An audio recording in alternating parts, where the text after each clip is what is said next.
désobstruction rhinopharyngée est la technique permettant le lavage du nez. Elle est utilisée principalement chez les bébés, de la naissance jusqu'à ce qu'ils soient en capacité de se moucher eux-mêmes.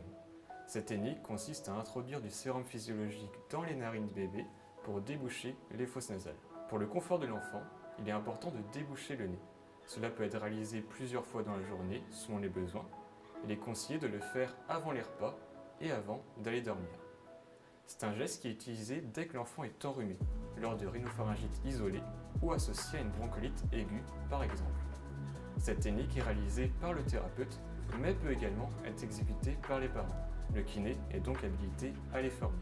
Pour commencer, on pense à se laver les mains et mettre des gants. Ensuite, on place le bébé sur le dos ou sur le côté et on maintient cette aide latéralement avec notre paume. Le bébé ne doit pas pouvoir tourner la tête.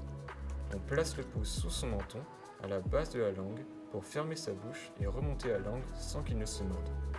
Notre main doit former un C sur le visage de l'enfant. Avec l'autre main, on vient verser la dosette de sérum dans la narine supérieure, qu'on bloque avec l'index.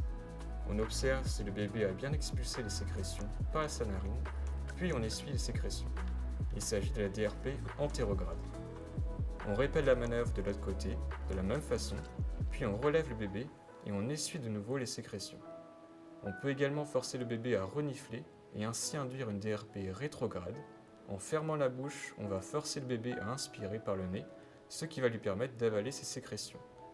Pensez à bien jeter les gants et à vous laver les mains après la réalisation.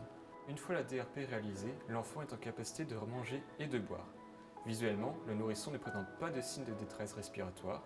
On vérifie qu'il respire correctement. Si la DRP a été efficace, les sécrétions sont moins abondantes et moins colorées à la fin. Au final, cette technique est recommandée par la Haute Autorité de Santé.